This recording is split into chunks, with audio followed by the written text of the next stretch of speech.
Running a family-run business requires a balance between honoring values and tradition and adapting for growth and innovating for the future.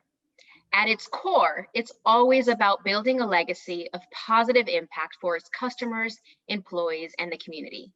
Today, I'm with the owner of Turner Home Improvement Contractors to learn a little bit about what's made them successful for more than 60 years and the role of community.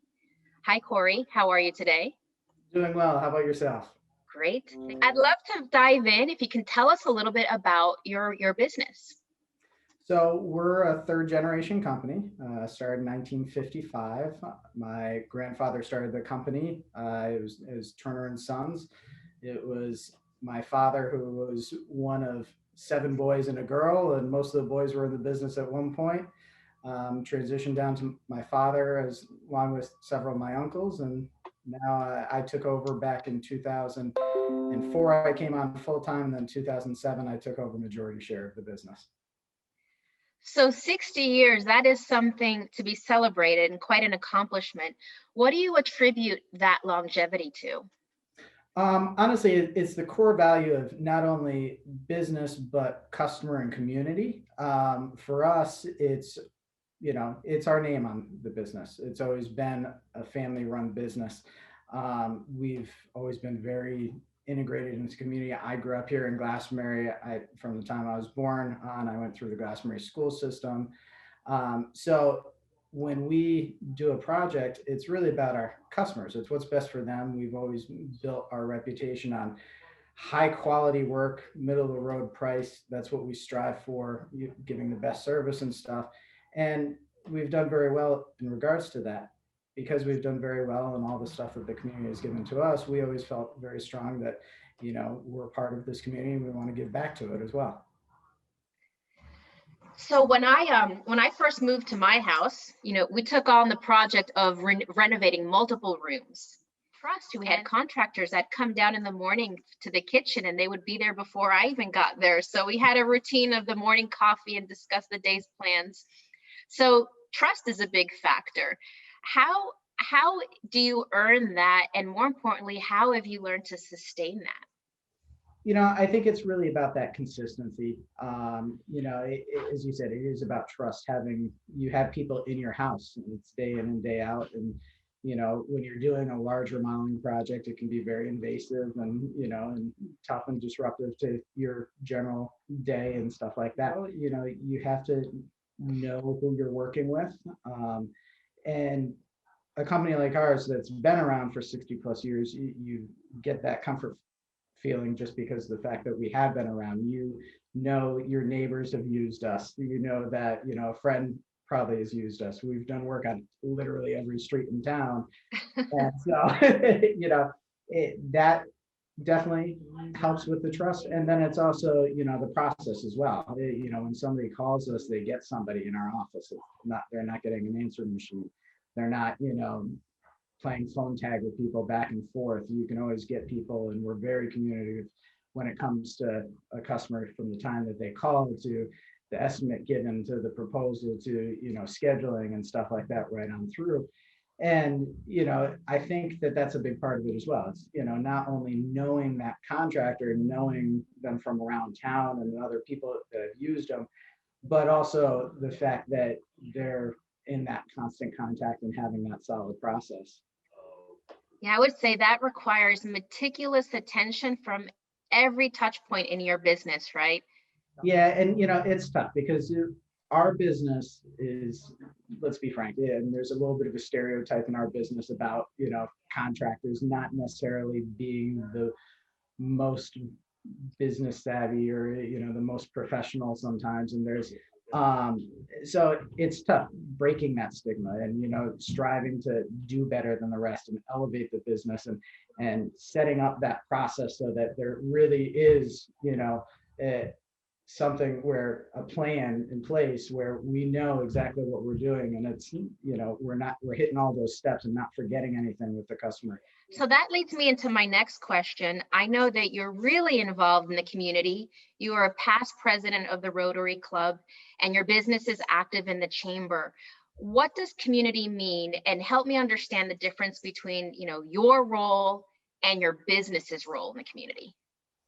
So, I mean, I mentioned that I grew up here in town. So I grew up going to Hopewell School from my elementary school right through high school. And, my father was in the Rotary Club as well, and he's a past president of the club. And I remember even as a kid, working the Lobster Fest and helping build the Field of Dreams for the baseball field. And so, as I said, I feel very lucky for all that this community has given me. And my wife is the same way. She grew up here in town as well. And our children these days are now starting in school and stuff. So, when you feel so integrated into this community and feel like you've gotten so much from it, obviously we want to give back as much as we can. The Rotary Club has been great for me personally because I've had a family history in the club with my father being in the club and the past president and growing up doing projects with the club. And so it was kind of a natural place for me to go and give back. And the club is great because not only does it give me an outlet personally to help give back, but it also helps compound the stuff that we can do as a business. So a lot of the stuff that we try to do as a business, we kind of transition through the club, whether it was the baby foods drive that the club was doing recently, and the club or our business was making a donation to the club, because by making a donation of just monetary value, yes, it has an impact here in town, but if it can be combined with a bunch of other donations, it can be a much bigger thing that we're giving back. So we really, we try to take into account everything that we can do. It's not only me, it's also our team here in the office that bounces ideas. And it's been a great, partnership, I'm going to say, in some regards, two separate things. And, the Rotary Club has been around forever, long before I was a member. And, our business was around long before I was running it. But, by kind of utilizing both of them, we're able to really give back even more than we would be individually. Yes, there's that strength in numbers and also the multiplier effect.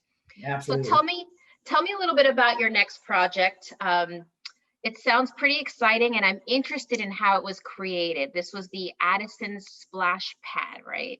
Yes. So a couple of years back, there was some discussion around town about how the town would benefit from a splash pad. Splash pads have certainly been coming up in different towns in the area, which is essentially, we'll call it a big sprinkler water park area for those people who don't know what it is. The benefits to it are there's no standing water, so there's very little, concern about drowning.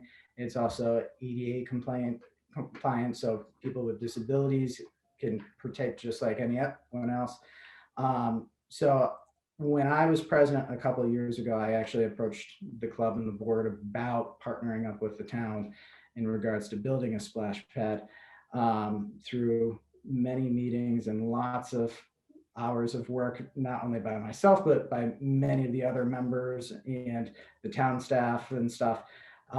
We've managed to partner up at this point with the town of Glastonbury, and the town is putting up $250,000 and the Rotary Club is putting up $250,000 in order to bring a splash pad to life. And it's going to be built at Addison Pool. And so this is it's exciting for such a big project to come to fruition for me, especially something that I felt very strongly about, having small children. I have 3 kids, who's 5.5, 4, and 3 years old. And so they're going to get to use it and stuff. And, we're very excited to see it come together. We're finishing up all the design work right now. The water elements have already been ordered and I believe we're coming in actually this week. And we're planning on breaking ground this coming fall and should be up and running for spring of next year. So we love to always share some insights for other business owners. I know you have immense demands, whether it's your community service, family, running a business, but you make it all seem so fluid. How do you find synergies in your commitments to the community? Well, thank you for saying that I make it look easy, because, I'm probably a duck on the pond a lot of the time, where it looks a little calm on top, but my feet are going at a mile underneath the water. But, it honestly, it's not always easy, but, you do the best you can. And my wife, Kelly, she's fantastic. She's the same exact way. And we're it's kind of funny, because there's times when we're both going a mile a minute, and we're just trying to make it all work. But it's also important for us, because, as I said, we grew up here and our children are here. And I grew up working projects with the club and giving back to the community, and I want my kids to do that as well. And when it comes to the business, the business, as I kind of had mentioned to one of the other members recently, the business allows us to do a lot of this stuff. It's the tool that gives us the ability to make the donations that we do, whether it's to the splash pad, or to the baby needs drive, or something else. And it also gives us a lot of the contacts and the tools to give back. So it's really, we have the business, which gives us that ability. We have the community, which we want to give back to, and then we have our family, who support us. And also we want to be a part of it as well. And it's also a labor of love. Well, Corey, thank you for taking the time for speaking with us today, and for helping us kind of get a little bit more insight into a family-run business. It sounds like one of the biggest secrets to success is what you just said, remembering that it's a resource for others, a resource to improve the community. Oh, thank you very much. Take care, Corey. Thank you. Have a good one.